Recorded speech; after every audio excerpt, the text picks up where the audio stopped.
A ficção científica de Lobato. No ano de 2228, os Estados Unidos elegem um presidente negro. Por que não o Brasil? Ele estava se preparando para viajar para os Estados Unidos e, com aquela cabeça de escritor que perseguia grandes vendas, escreveu rapidamente, escreveu em semanas um folhetim publicado no Jornal do Rio de Janeiro, que foi a passagem dele para Nova York, e queria levar para lá e transformar isso num best-seller. Evidentemente, a história dele era muito, muito, muito avançada para a sociedade americana daquele momento. Lobato teve problemas para publicar O Presidente Negro nos Estados Unidos e ficou mal. Ele não imaginava isso? Não, eu acho que não. Ele, como Lobato sempre escreveu o que quis escrever, ele é um homem movido da sua literatura, da sua imaginação. Então, por que ele havia esse... O que seria de Pato Donald, de Mickey ou Tom e Jerry se Monteiro Lobato tivesse nascido nos Estados Unidos?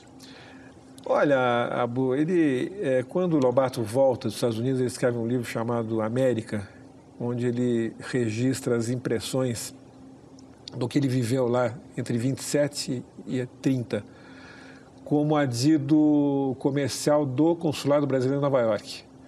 Então, o que ele viu lá? Ele viu o metrô, ele ouviu o jazz, ele foi assistir uma conferência do Eisenstein e por aí vai. Viu o cinema falado nascer, viu o desenho animado surgir. E ele volta com todos essas informações para cá. E volta encantado, e volta achando que ele poderia, através de um projeto econômico que passava pelo aço e passava pelo petróleo, transformar o Brasil numa cidade tão pujante quanto aquela, em que aquela cultura pulsava daquela forma. Ou seja, ele vai trazer esses personagens para o sítio do Pica-Pau Amarelo. O Gato Félix visita o Marquês de Cabicó no sítio. Ele traz não só os personagens da fábula clássica, da fábula grega, como traz o Tom Mix. Ou seja, ele está abrindo um espaço que é multicultural e universal, que acontecia em algum lugar do Vale do Paraíba. Eu acho que a infância está se perdendo também de não ter um Monteiro Lobato para se ler, ou se não desconhece, até inclusive a educação dos pais de hoje é a televisão, né? Vai ver o filminho na televisão e tal. Nós temos que fazer um movimento nacional para que a cultura brasileira seja cada vez mais respeitada e que o brasileiro tenha orgulho de ser o que é. Tinha aquele lá, como que era, que fazia aquela espiga de milho? Agora eu não recordo o nome dele. Isso, o Visconde, né? Vladimir Saqueta, criador da Sociedade Observadores de Saci. Quantos vocês já observaram? Sacis? Eu pessoalmente vi pelo menos 2 sacis. Você não viu nenhum? Fala deles. Você nunca viu um saci? Não. A sua hora vai chegar. Eu morro antes. Eu acho que... Fala deles. Explica o Saci e a Sociedade. A Saci nasceu em 2003, um grupo de 13 pessoas indignadas com a invasão das bruxas do Halloween, que ocupavam um espaço. A gente entendia que, primeiro, que as bruxas do Halloween eram as bruxas do Bush, que havia lá um projeto de invasão cultural muito perigoso e que cada vez mais a celebração do Halloween crescia no Brasil. E pior, crescer nas escolas, e pior ainda nas escolas públicas. Então a gente resolveu criar a Sociedade de Observadores do Saci para agitar em torno de um tema maior que o Saci, que é a cultura brasileira, preservação da cultura brasileira. Vladimir, no Brasil, há Dia das Bruxas nas escolas públicas, sim, mas não Dia do Saci. Por quê? Você sabe que o Dia do Saci existe. A Sociedade de Observadores do Saci provocou a criação do Dia do Saci na cidade de São Paulo, projeto da vereadora Tita Dias, do PT. Nós fomos até a Tita e contamos para ela o que era o Saci, o significado do Saci nesse contexto de resistência cultural, e o Dia do Saci nasceu. E esse Dia do Saci se multiplicou por várias cidades do Brasil afora. Então, não que as festas da bruxa deixaram de acontecer e se você passar proximamente do dia 31 de outubro, que é o dia do Halloween, na 25 de março, você vai ver milhares de fantasias de bruxas e abóboras nos supermercados e nas doceiras e tal. Agora, o Saci, pouco a pouco, pula daqui, pula dali e vai ganhando seu espaço. Ganhou um espaço na mídia muito grande. Como estão hoje as relações de Harry Potter com o Saci Pererê? Devem estar ótimas. Eu acho que, como a gente provocou uma globalização ao contrário, porque o nosso projeto que fez mandou sacis para fora, mandou sacis para povoarem o Hyde Park e em Londres, o Central Park em Nova York. Então, provavelmente, eles se encontraram em algum espaço mágico e devem estar articulando um plano de magia. De um filme. De um filme, talvez. Por que não?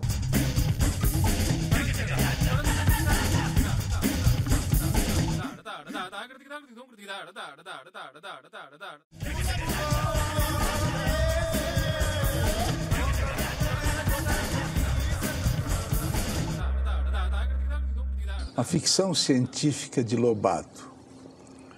No ano de 2228, os Estados Unidos elegem um presidente negro. Por que não o Brasil? Ele estava se preparando para viajar para os Estados Unidos e, com aquela cabeça de escritor que perseguia grandes vendas, escreveu rapidamente, escreveu em semanas um folhetim publicado num jornal do Rio de Janeiro, que foi a passagem dele para Nova York, e queria levar para lá e transformar isso num best-seller. Evidentemente, a história dele era muito, muito, muito avançada para a sociedade americana daquele momento. Lobato teve problemas para publicar O Presidente Negro nos Estados Unidos e ficou mal. Ele não imaginava isso? Não, eu acho que não. Como o Lobato sempre escreveu o que quis escrever, ele é um homem movido da sua literatura, da sua imaginação. Então, por que ele havia esse... O que seria de Pato Donald, de Mickey ou Tom Jerry se Monteiro Lobato tivesse nascido nos Estados Unidos? Olha, Abu, quando o Lobato volta dos Estados Unidos, ele escreve um livro chamado América, onde ele registra as impressões do que ele viveu lá entre 27 e 30, como adido comercial do Consulado Brasileiro em Nova York. Então, o que ele viu lá? Ele viu o metrô, ele ouviu o jazz, ele foi assistir uma conferência do Eisenstein, e por aí vai. Viu o cinema falado nascer, viu o desenho animado surgir. E ele volta com todas essas informações para cá. E volta encantado, e volta achando que ele poderia, através de um projeto econômico que passava pelo aço e passava pelo petróleo, transformar o Brasil numa cidade tão pujante quanto aquela, em que aquela cultura pulsava daquela forma. Ou seja, ele vai trazer esses personagens para o sítio do Pica-Pau Amarelo. O Gato Félix visita o Marquês de Cabicó no sítio. Ele traz não só os personagens da fábula clássica, da fábula grega, como traz o Tom Mix. Ou seja, ele está abrindo um espaço que é multicultural e universal, que acontecia em algum lugar do Vale do Paraíba. Eu acho que a infância está se perdendo também de não ter um Monteiro Lobato para se ler, ou se não desconhece, até inclusive a educação dos pais de hoje é a televisão, né? Vai ver o filminho na televisão e tal. Nós temos que fazer um movimento nacional para que a cultura brasileira seja cada vez mais respeitada e que o brasileiro tenha orgulho de ser o que é. Tinha aquele lá, como que era, que fazia aquela espiga de milho? Agora eu não recordo o nome dele. Isso, o Visconde, né? Vladimir Saqueta, criador da Sociedade Observadores de Saci. Quantos vocês já observaram? Sacis? Eu pessoalmente vi pelo menos 2 sacis. Você não viu nenhum? Fala deles. Você nunca viu um saci? Não. A sua hora vai chegar. Eu morro antes. Eu acho que... Fala deles. Explica o Saci e a Sociedade. A Saci nasceu em 2003, um grupo de 13 pessoas indignadas com a invasão das bruxas do Halloween, que ocupavam um espaço. A gente entendia que, primeiro, que as bruxas do Halloween eram as bruxas do Bush, que havia lá um projeto de invasão cultural muito perigoso e que cada vez mais a celebração do Halloween crescia no Brasil. E pior, crescia nas escolas, e pior ainda nas escolas públicas. Então a gente resolveu criar a Sociedade de Observadores do Saci para agitar em torno de um tema maior que o Saci, que é a cultura brasileira, preservação da cultura brasileira. Vladimir, no Brasil há Dia das Bruxas nas escolas públicas, sim, mas não Dia do Saci. Por quê? Você sabe que o Dia do Saci existe. A Sociedade de Observadores do Saci provocou a criação do Dia do Saci na cidade de São Paulo. Projeto da vereadora Tita Dias, do PT. Nós fomos até a Tita e contamos para ela o que era o Saci, o significado do Saci nesse contexto de resistência cultural, e o Dia do Saci nasceu.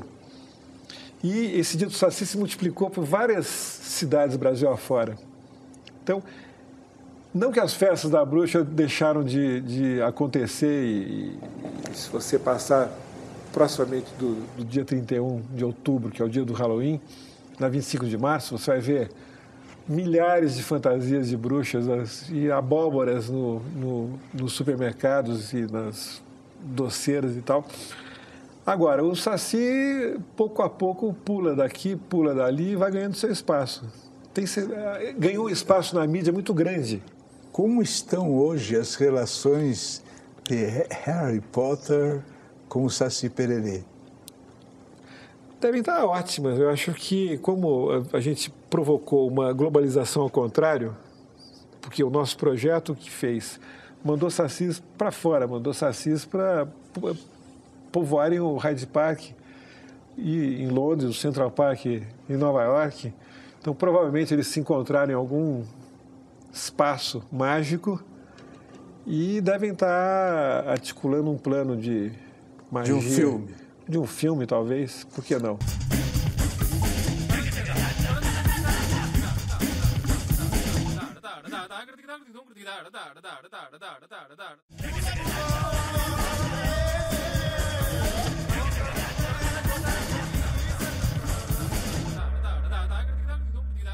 A tua formação, Direito no Largo de São Francisco, te serviu para alguma coisa?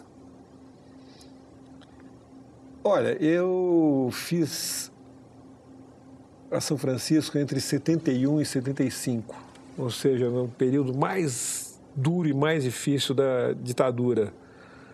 Eu vivi num espaço que hoje, à distância, eu chamo da minha aldeia gaulesa, porque a gente era um espaço histórico libertário, né, tradicionalmente democrático, que vivia cercado de ditadura por todos os lados. E ao contrário do que acontecia no campus da USP, aqui no Butantã, né, a gente estava isolado ali e graças a esse isolamento e graças a essa aura de proteção, que a gente podia fazer muita coisa em termos de ação de resistência. Na faculdade, a direita era muito direitista e a esquerda muito esquerdista. Mesmo assim, a gente convivia bem, você dizia. Como era possível? O Pátio das Arcadas, no Pátio das Arcadas, você tinha uma relação ecumênica com todo mundo. Os colegas da São Francisco eram colegas da São Francisco, até as vésperas das eleições para o 11 de agosto. Aí a coisa radicalizava e a gente chegava às chamadas vias de fato. Partia para a porrada mesmo, porque ali a direita mostrava a cara e a esquerda também. Agora, no primeiro ano, 1971, no dia 31 de março, a TFP, Tradição, Família e Propriedade, com aqueles estandartes vermelhos, quis fazer um ato no Pátio das Arcadas. Tomou cacete da direita e da esquerda, porque o conjunto dos alunos achava aquilo um absurdo, que era uma invasão indevida. Cara, você assessorou o sociólogo Florestan Fernandes na Assembleia Constituinte no fim dos anos 80. Como foi isso? Foi um dos momentos mais ricos e mais...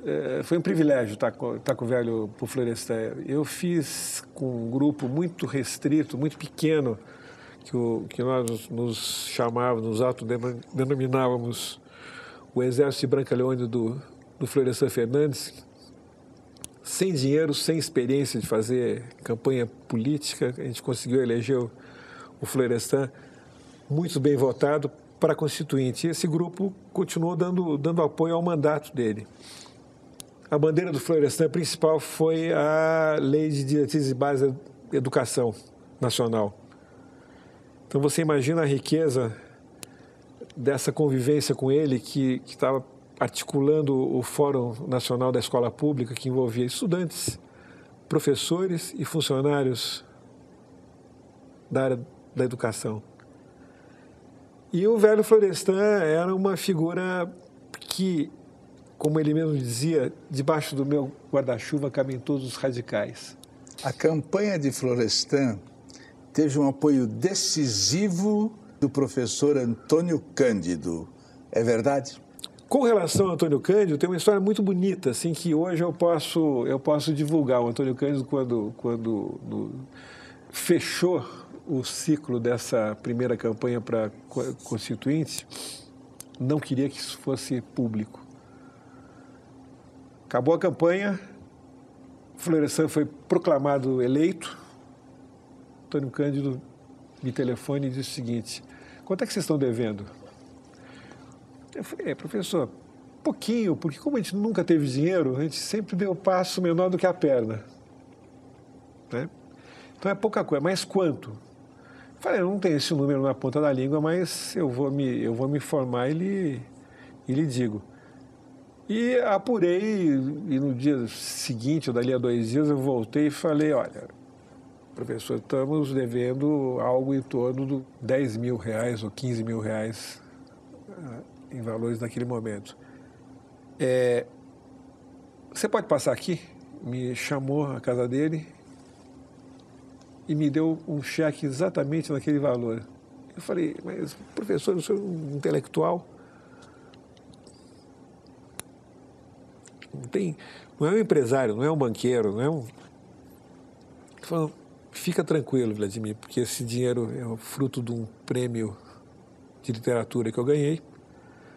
Eu faço isso com muita alegria para que vocês zerem essa conta e comecem a pensar no mandato.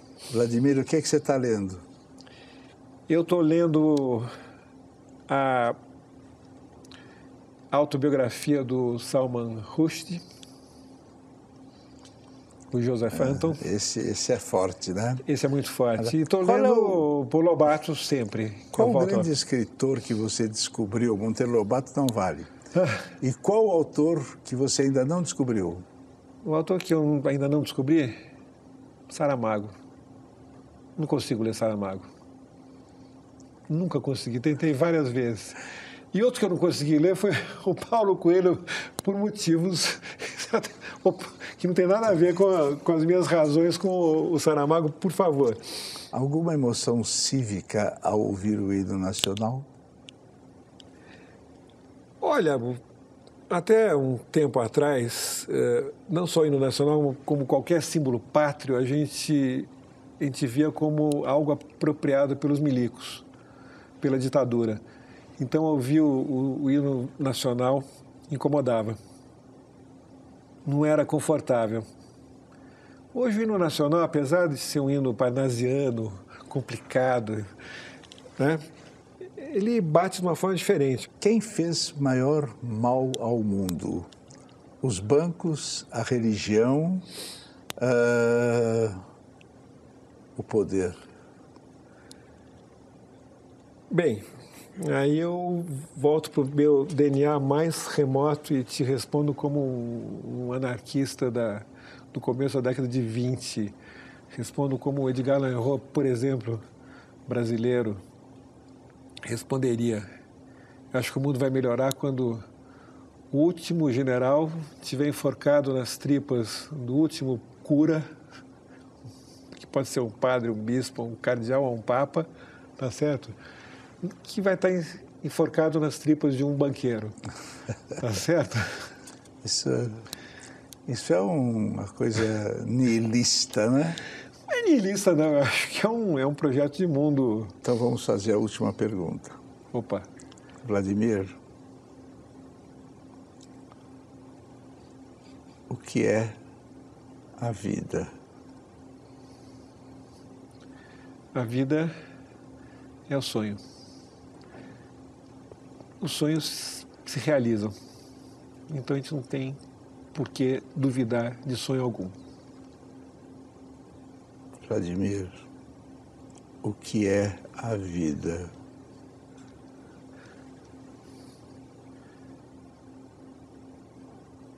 Bom, tudo bem, dá um abraço aqui, que a única coisa falsa desse programa é o abraço. E essas fotografias não sairão nunca dos jornais, a não ser quando você morra ou eu morro.